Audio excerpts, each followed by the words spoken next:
ওং নমো ভগবতে বাসুদেবায়।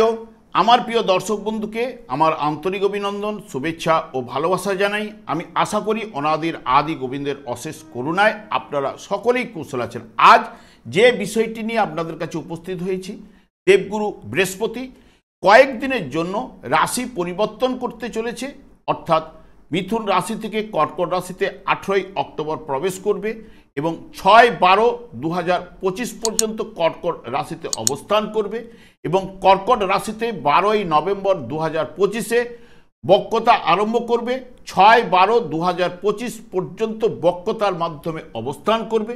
তাই কর্কট রাশি বা কর্কট লগ্নের জাতক জাতিকারা আপনারা কেমন ফল পেতে চলেছেন তা আমি আচার্য কমল শাস্ত্রী আপনাদের কাছে এই ভিডিওতে বিস্তারিতভাবে আলোচনা করব। ধৈর্য সহকারে আপনারা ভিডিওটি দেখবেন। এরপরেই চলে আসছি, দেখুন বৃহস্পতি আপনাদের রাশি বা লগ্নভাবেই কিন্তু অবস্থান করতে চলেছে, যেটি আপনাদের ক্ষেত্রে বৃহস্পতি নৈসর্গিক শুভকারক গ্রহ এবং এটি বৃহস্পতির আনন্দের জায়গা। যেহেতু আনন্দের জায়গায় বৃহস্পতি অবস্থান করবে, ঠিক এই জায়গায় অবস্থান করতে চলেছে 18ই অক্টোবর থেকে 6-12-2025 পর্যন্ত।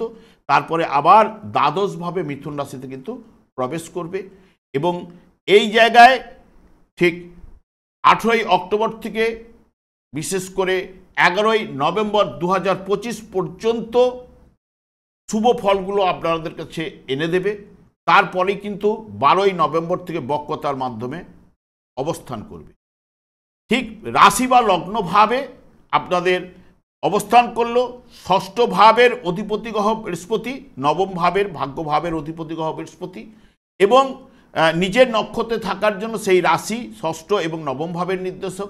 পঞ্চম ভাবের উপরে অর্থাৎ বৃশ্চিক রাশিতে আপনাদের দৃষ্টি প্রদান করবে এবং বিশেষ করে সপ্তম ভাবের উপরে দৃষ্টি প্রদান করবে এবং তার সঙ্গে সঙ্গে আপনাদের নবম ভাবের উপরে দৃষ্টি কিন্তু প্রদান করবে এই বৃহস্পতি। বৃহস্পতি আপনাদের রাশিভাবে যখনই প্রবেশ করবে 1-5-9 এর নির্দেশক হয়ে যাবে, 3টি কোন ভাবের কন্ট্রোলার হয়ে যাবে।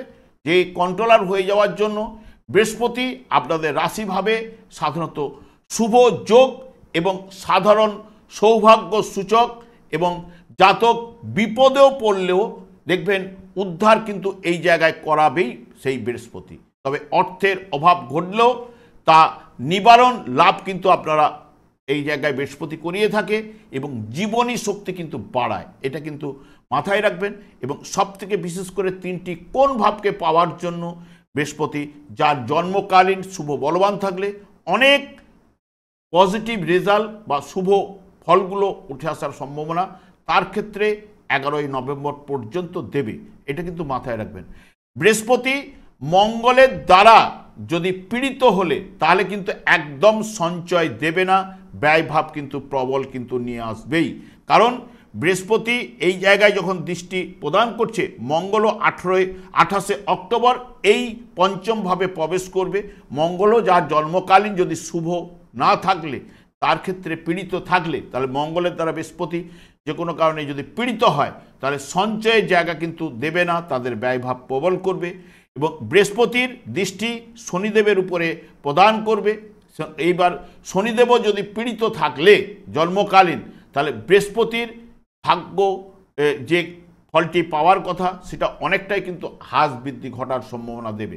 তবে যার জন্মকালীন বৃহস্পতি সাধারণত দেখবেন জন্ম সম্পদ মিত্র বা অতি মিত্র নক্ষত্রে যারা জন্মগ্রহণ করেছেন বা শুভভাবে রয়েছে যাদের ক্ষেত্রে, তাদের ক্ষেত্রে দেখবেন নানান দিক দিয়ে সফলতা অতি অবশ্যই এনে দেবে। বিশেষ করে রাশিভাবে থাকার জন্য আত্মবিশ্বাস অর্জন এবং সুস্বাস্থ্যের অধিকারী করে বা স্বাস্থ্য বিষয়ে যাদের মাঝে মধ্যে ডিস্টার্ব দিচ্ছিল সেই জায়গাগুলোকে অনেকের উন্নতি ঘটাবে বা বিদ্যা চর্চার ক্ষেত্রে সাফল্য, প্রভাব প্রতিপত্তি, লাভ এগুলো কিন্তু ঘটিয়ে থাকে। কাজকর্মে যোগাযোগে সার্থকতা কিন্তু নিয়ে আসতে পারে এবং শত্রুতা হানি করবে এবং ঋণ পরিশোধের জায়গাটাও কিন্তু নিয়ে আসার সম্ভাবনা কিন্তু ঘটাবেই এবং ব্যবসা বা অর্থ লগ্নিতে আপনাকে সাফল্য লাভ কিন্তু করাবে এবং কর্তৃপক্ষের আপনারা কিন্তু আস্থাভাজন হতে পারবেন। এখানে বিবাহের যোগ, ব্যবসায় আয় বৃদ্ধি ঘটাবে এবং বুদ্ধিজীবীদের ক্ষেত্রে সম্মান লাভের জায়গাটা এনে দেবে। ভাগ্য উন্নতির জায়গাটা পাবেন, বা পিতার সহিত সুসম্পর্ক, পিতার সাহায্যে আপনি এখানে বর্তমানে কিন্তু এই ঠিক ওই সময় পর্যন্ত লাভবান হতে পারেন, বা অভিপ্রেত কাজকর্মের সার্থকতা এবং ধর্মস্থান দর্শন লাভ, এইগুলো কিন্তু ঘটাবার সম্ভাবনা কিন্তু বৃহস্পতি প্রদান করতে পারে। তবে বিশেষ করে আপনাদের এইটুকু বলতে পারি, 11ই নভেম্বর পর্যন্ত পাওয়ার সম্ভাবনাটা দেবে, কারণ এই জায়গায় যেহেতু আনন্দের জায়গায় তুঙ্গস্থ ক্ষেত্রে অবস্থান করলেও যখনই বক্রতা আরম্ভ করবে তখন কিন্তু ফলদানের ক্ষমতা কিন্তু হ্রাস বৃদ্ধি ঘটবে, এটা কিন্তু মাথায় রাখবেন। এবং হ্রাস বৃদ্ধি ঘটা মানে যার জন্মকালীন যদি শুভ বলবান থাকলে তার ক্ষেত্রে মিশ্র ফল উঠে আসার সম্ভাবনা, আর যার জন্মকালীন যদি অশুভ পীড়িত দুর্বল থাকে, কারণ মেনলি জন্মকালীন গ্রহের সন্নিবেশ অনুযায়ী প্রত্যেকের জীবনে সেই ফলটা কিন্তু উঠে আসার সম্ভাবনা দেবে। গোচর ফলের বিচারে এই জায়গায় প্রদান করছে এরা সাধারণত এটি আনন্দের জায়গায়।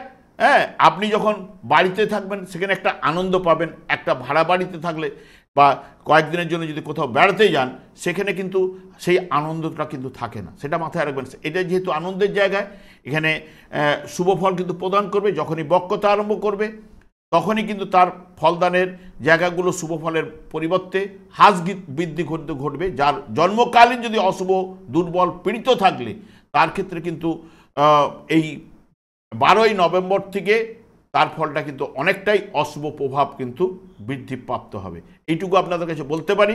তবে কয়েকদিনের জন্য বিশেষ করে কর্কট রাশিতে প্রবেশ করতে চলেছে, কর্কট রাশিতে প্রবেশ করার পরে এই ফলগুলো উঠে আসার সম্ভাবনা আপনারা পেতে পারেন। এবং বৃহস্পতি এখানে যেহেতু ভাগ্যভাবে শনিদেব অবস্থান করছে এবং ভাগ্যপতি আপনাদের রাশিভাবে এবং পঞ্চম ভাবের সঙ্গে কানেক্টেড করছে, যার জন্মকালীন শুভ বলবান থাকলে এই কোন ভাবকে নির্দেশক হওয়ার জন্য আপনারা তার ক্ষেত্রে অতি শুভ ফলগুলো উঠে আসার সম্ভাবনা কিন্তু দেবেই। আমি আর দীর্ঘায়িত না করে আমি আচার্য কমল শাস্ত্রী প্রত্যেক বুধবার এবং শুক্রবার সন্ধ্যা 8:30 এই চ্যানেলেই লাইভ অনুষ্ঠান নিয়ে উপস্থিত হই। ঠিক ওই সময় আমাকে ফোন করলে আপনারা নিজেদের ভাগ্য বিষয়ে জানতে পারবেন। তাছাড়া বিভিন্ন ধরনের ভিডিও আপলোড করে থাকি, সেগুলি পাওয়ার জন্য আমার চ্যানেলকে সাবস্ক্রাইব করে বেল আইকনে ক্লিক করে রাখুন। যখন আমি লাইভ অনুষ্ঠান বা যে কোনো ভিডিও আপলোড করলে আপনাদের নোটিফিকেশন পৌঁছে যাবে। আমি অনাদিরাদি গোবিন্দের কাছে প্রার্থনা করি আপনারা ভালো থাকুন, সুস্থ থাকুন, আনন্দ থাকুন। আজ এই পর্যন্ত, পরে ভিডিও দেখা হচ্ছে। নমস্কার।